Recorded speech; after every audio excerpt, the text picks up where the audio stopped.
Coming up on UCF Nightly News. Nightly News reporter Natalie Pellicetti has the latest on a new Florida bill affecting college campuses and an armed robbery at a campus parking lot. Find out what students say needs to change to keep them safe. And UCF law enforcement is ahead of the game with the use of body cameras.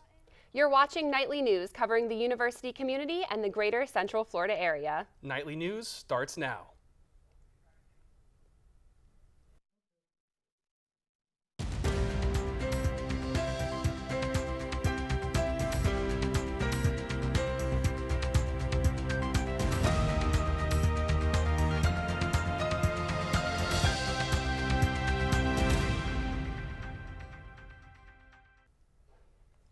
Good afternoon and welcome to Nightly News. I'm Melissa Murray. And I'm Chad Irwin. Today is Friday, January 30th. While November's FSU shooting is still fresh in our minds, concealed weapons on college campuses are proving to be something to talk about. Nightly News reporter Natalie Pellicetti took a closer look into how students feel about a new controversial bill. Natalie, what are the current regulations at UCF? As for right now, the only place you can have a gun on student campus is locked and secured in your car. But carrying a concealed weapon does have a chance of becoming reality. I spoke with one UCF student who's no stranger to tragedy. She had friends in the FSU library and a family member who attended Virginia Tech during the massacre back in 2007. And she says enough is enough. People get in arguments, and I don't think that it's safe for people to be carrying guns because they could pull out guns and start shooting at random people just because they're angry. However, some students feel that having guns on them would prevent dangerous situations. Any sociopath or any psychopath can acquire illegally a gun and walk around campus. And there's no metal detectors inside every building, so you honestly don't know who's carrying. Anyone could be carrying at this moment. So I feel for me to be able to carry is ensuring my safety and possibly other people's safety. The State House in Florida voted 8-4 last week to approve a measure that would allow guns on college campuses. This comes 2 months after a shooter injured 3 people at the Florida State University Library. If the bill passes, it could change the way some students respond to potentially unsafe situations. Republican State Representative Greg Stubbe, who filed the bill, says gun-free zones don't protect innocent people. It shouldn't prevent law-abiding citizens the ability to defend themselves, and I think this bill would allow those individuals because of what's going on in our world today. This bill would allow students 21 and older with valid permits to carry guns at public universities and colleges. From concealed to carry-on, seeing guns is becoming more prominent nationwide. If passed, Florida will become the 8th state to allow guns on college campuses, but it still has a long way to go. It needs approval in 2 or more House committees before it moves on to the Senate. Reporting live outside of the Nicholson School of Communications, I'm Natalie Pellicetti, UCF Nightly News. The Journal of American College Health reports that gun threats are at a higher risk at campuses that allow concealed weapons than those that don't. UCF police announced plans this week to hire new officers over the next 2 years. The department showed off a new cruiser on Monday as part of a recruitment campaign. Officials say they will bring the car out to special events to attract individuals into law enforcement. The department currently has 68 officers, and the plan is to hire 14 officers this year and 15 in 2016. Police officials say the new officers are needed to even out the officer-to-student ratio. Starting salary for officers will be $40,000 a year. You can find a link to job listings for the department at nightlynews.ucf.edu. Well, it seems that UCF PD is keeping up in the meantime. Police responded to an armed robbery on Lieber Drive Wednesday night. The incident occurred at parking lots B12 and B13 near the water tower. The victim says 2 unidentified individuals approached her implying they had weapons. They stole the woman's purse and took off in what she described as a loud vehicle. Officials increased police presence throughout campus overnight. Some students say the lots still need more security. It's casually tossed off to the side, so more lights, one of the blue buttons maybe, the emergency buttons, because this isn't as safe as a garage even, and there's not even a button out here. Technology could once again be the answer to society's problems, and it involves protecting American citizens and making law enforcement accountable. Nightly News reporter Tom Ebel explains the use of body cameras and how it will solve one of the nation's biggest issues. With incidents like what happened in Ferguson, Missouri and New York City, the nation's police force is under fire. Public officials and citizens alike are wondering what can be done to prevent these situations from the start. In his State of the Union address last week, President Obama called for a $263 million investment in body cameras for officers. The UCF Police Department, however, is ahead of the game. 4 years ago, UCF police officials purchased 5 body cameras. Today, almost half of the officers on duty are required to wear the cameras, with more available upon request. UCF police officer Peter Stevens says the department has plans to provide officers with more body cameras. The technology has come a long way, even since we purchased it back a few years ago. So it's really nice to have this newer, tighter stuff that gives us better video quality, and also better sound quality. Stevens says the best thing about the cameras for officers is that it gives the public their perspective on the scene. The cameras are self-activated and record video and audio of the situation. One UCF police officer told me that he never leaves the station without a body camera. With police officials saying that they're doing their best to improve, what does the average citizen think? I know they have a very stressful job and they don't know exactly who they're going to encounter, but with the body camera, it kind of helps both sides, whether it's the police officer or, the person who they're encountering.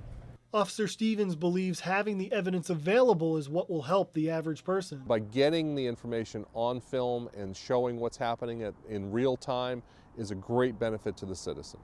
Each camera costs between $600 to $800 a piece, and the cost of maintenance runs between $1,400 and $2,000. In Orlando, Tom Ebel, UCF Nightly News. UCF police officials say that federal grants and manufacturers selling in bulk will help cover the costs. Police officials say they aren't sure how many future body cameras will be bought at this time. It's definitely getting a little nicer outside today. We've had a few chilly days over the past few days, but it's definitely starting to get a little warmer, and I think there might be some rain in the forecast. Yeah, it's time to take a look at our weather for this week. Let's see how the beaches are looking. Jack?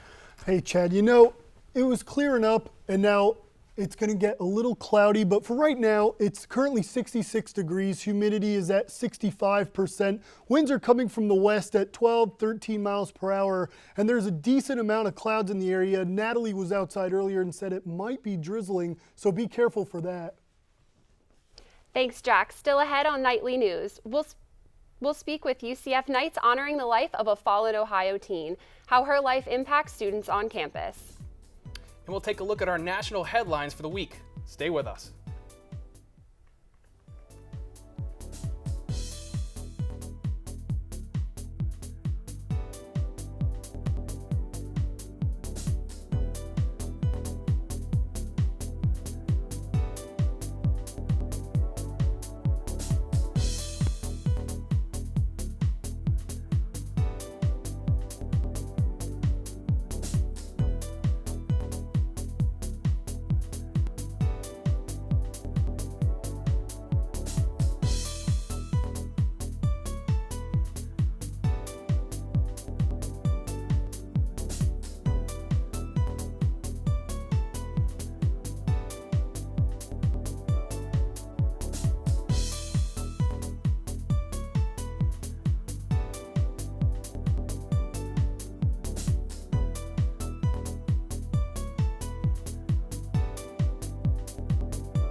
Ever wanted to watch a UCF football game with sand between your toes and a pina colada in your hand?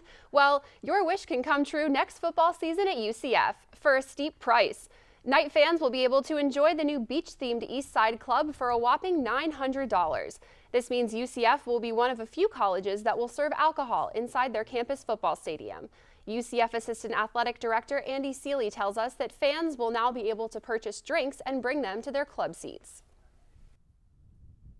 Now I'm going to be able to serve them their beer and frozen drinks, and they'll be able to come out and take them up into their seat and sit and watch the game with them. And that's something that our fans that sit in our premium sections have been asking for a while, and we're just happy to be able to provide that to them. The edition is expected to open in time for the home opener on September 5th.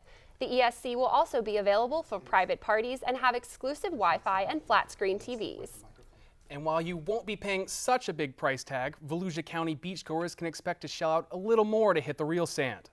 Daily passes will double in price from $5 to $10 in Volusia County. Residents can also expect an increase in their annual parking pass starting February 1st. These lifeguards, County officials say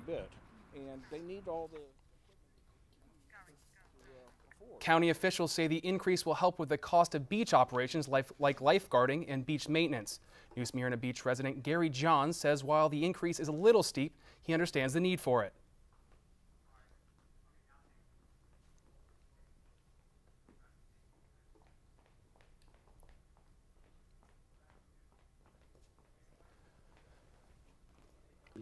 Non-Volusia County residents' annual pass is jumping from $40 to $100. It's the first time in almost 20 years Volusia County has changed their prices. The UCF Board of Trustees is working to determine how it will replace President Hitt when he retires. The board met on Thursday to talk future plans. President Hitt's contract doesn't expire until the middle of next year, but a trustee presented a plan so that when the time comes, the board is ready. The document includes critical success factors and a leadership statement. These items list qualities the new president should possess. The trustee also suggested hiring a search consultant to find the best candidates. I think for any organization, it's good to have a plan in place for how you'll go about choosing a new leader so that you're not drafting that in more of an immediate need time when you do have to actually replace someone. It's good to put some thought into it early on while you still have a great leader in place. During Thursday's meeting, President Hitt said he has no immediate plans to retire. And suicide rates are higher for those in the LGBTQ community.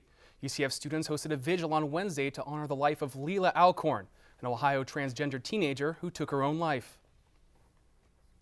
The vigil marks 1 month since the 17-year-old stepped in front of a trailer tractor. Alcorn suffered from social isolation and did not feel accepted for her gender identity. UCF sophomore Matthew Carter Ransom, a trans student who spoke at the event, spoke with UCF Nightly News. It is all lives matter, but it's trans lives matter. It is Black lives matter. It is these specific places that are being targeted that matter. We need to make sure they understand that everybody is in the fight. The National Transgender Discrimination Survey shows the attempted suicide rate for transgender individuals is 41%. That is 20 to 30% higher than the attempted suicide rate for lesbian, gay, or bisexual adults. UCF sophomore Fausto Cardenas helped organize the event to bring awareness to trans issues. We're all a community, we're all a family, and if we can just help at least one person, not take their life, know that there's someone here, then that's all the work has been for something. Carter Ransom encourages young trans and queer individuals at UCF to find safe outlets to connect with people. Let us all, transgender and allies alike, do what we can to fix society. No action is too small in an effort to make the world a safer place, and in all our deeds, let us remember Leila Alcorn. In Orlando, Jessica Gottsleben, UCF Nightly News. The UCF community offers safe spaces such as LGBTQ+ services in Pride Commons. And the Trevor Project offers a 24/7 hotline for LGBTQ+ youth considering suicide. And now let's take a look at some headlines from across the country. Vanessa? Yes, Melissa. Well, the situation in the Middle East is boiling over once again, following another direct threat from the terrorist group ISIS. and a military coup in Yemen. Nightly News reporter Jack Ebel takes a look at a region facing turmoil.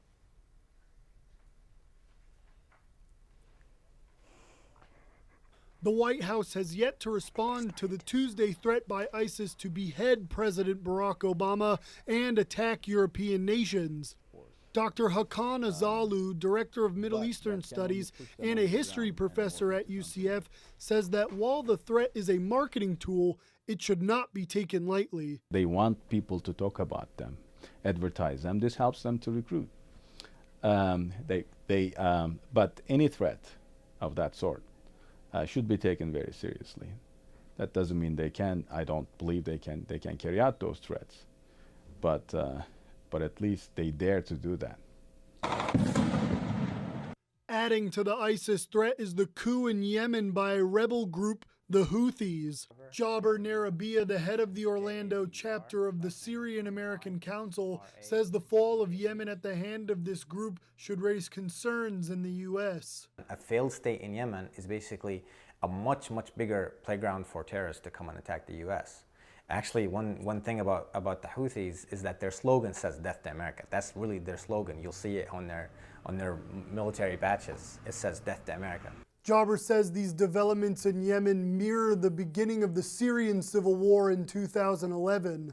He also says the Houthi rise to power could become as threatening as ISIS. Yemen is complete chaos now. I mean, they're doing kind of what's happening in Syria, where they just kill a person in the street. Nobody knows about it. It's done. Blood is cheap, basically, right now. Dr. Azalu says the only way to control a situation like ISIS is to stabilize the governments in the region, but he admits there is no clear solution as long as these groups continue to tamper with political borders. In Orlando, Jack Ebel, UCF Nightly News. The Pentagon confirmed yesterday that the U.S. government is in discussions with the Houthis in Yemen. The U.S. Senate passed a bill yesterday to approve the controversial Keystone XL pipeline. The tar sands pipeline would run from Canada to the Texas Gulf Coast, cutting through 6 states. A Republican-controlled Senate won the vote, 62-36, but White House officials announced President Obama plans to veto the bill. That's all we have for now. Back to you guys at the desk. Thanks, Vanessa. Still ahead on Nightly News, a new study places Orlando at the top of a list of unhealthy cities.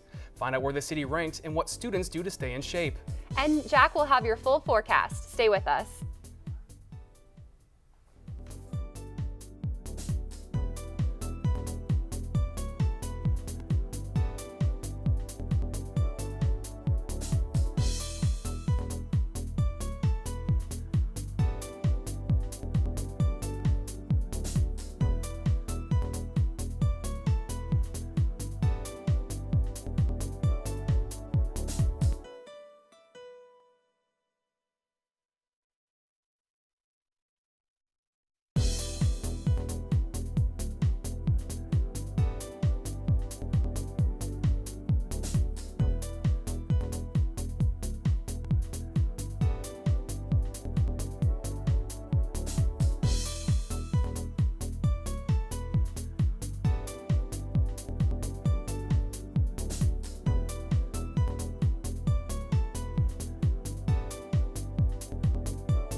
Well, Florida is known for its beaches, its theme parks, and now for its unhealthy residents. A recent study reveals 4 Florida cities are among the least healthy in the nation, placing Orlando at a high rank.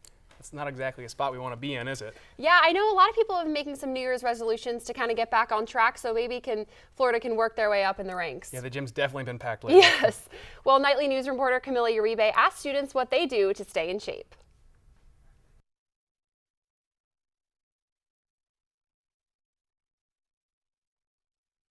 While obesity is not contagious, it seems that being unhealthy is a growing trend in Florida.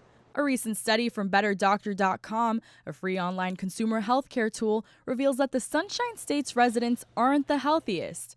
Nearly 20% of the cities listed are in Florida, and Orlando is higher up than many may realize. But does this catch students off guard? Yeah, that actually does shock me. Some students say to live in a large city like Orlando means lots of driving and less walking.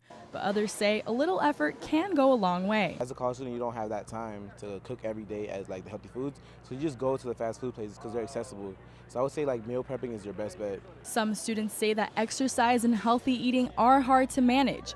And for them, some students have a few suggestions. Work it off. Work harder. If you can't eat properly, then work hard. If you're tired of studying, it's good to get some exercise, gets the brain working again.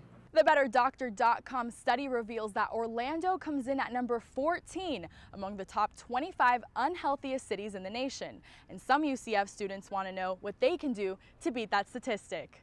Get outside, walk. It doesn't take more than 20-30 minutes a day or 10,000 steps. And it's simple, it's easy, it's cheap. Volper also says pacing yourself while you eat and eating breakfast can help with overall health and performance. In Orlando, Camilla Uribe, UCF Nightly News. No Florida cities made the list of the top 25 most healthy. UCF provides many opportunities for students to get involved. And with leadership applications now open for next school year's positions, students have the choice to become active on campus. Many UCF students say that they are advised to take on leadership roles. The Office of Student Involvement is just one of the places on campus you can gain professional skills. And many Knights believe leadership is very important.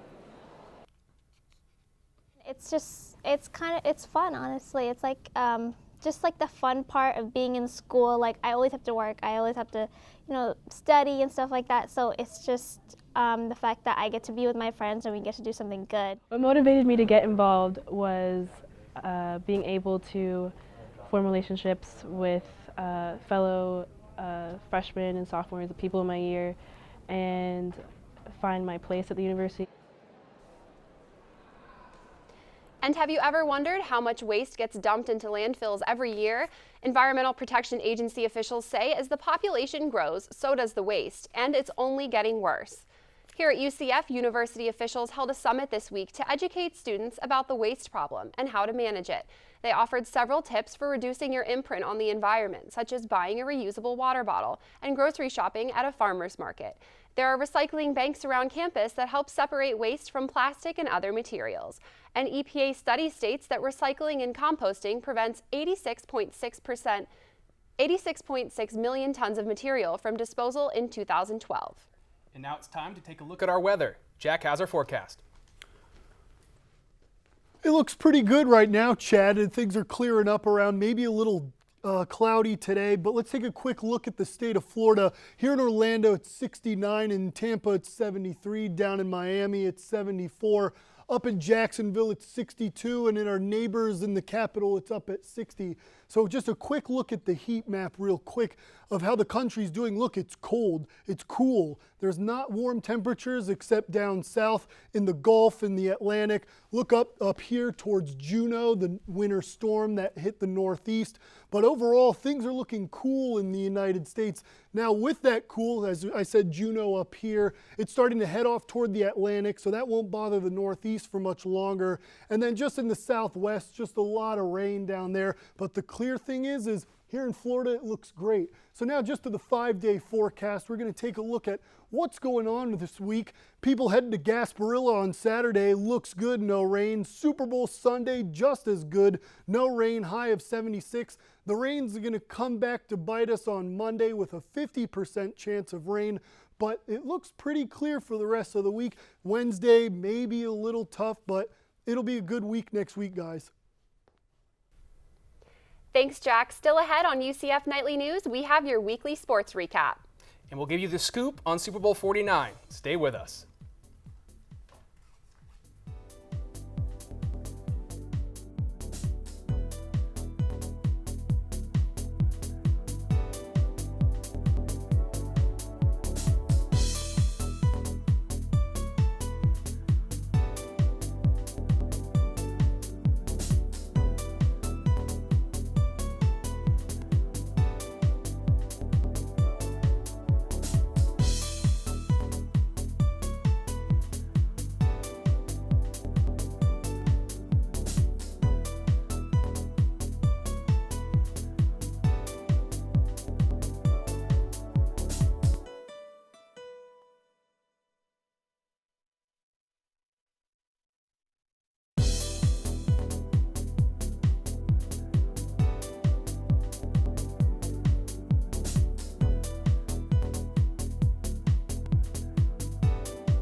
Welcome back, Knights fan. I'm Stephanie Muniz, and this is your UCF Sports Update. This week, the UCF men's basketball team hosted Cincinnati and Temple. The Knights played Cincinnati on Sunday night. It was a close game up until the last 4 minutes. They lost 56-46. The men's basketball team tried to get back on track Wednesday against Temple, but fell short. We have your weekly UCF Sports Recap. Thanks, Jack. Still ahead, UCF Nightly News. We have your UCF Week Sports Recap.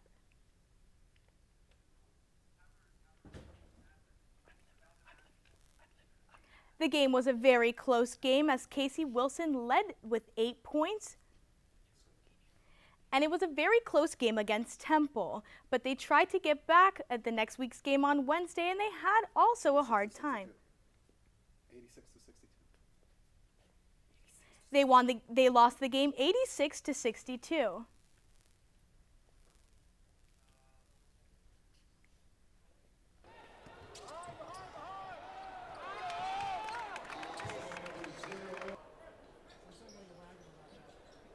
Okay, can they move the prompt?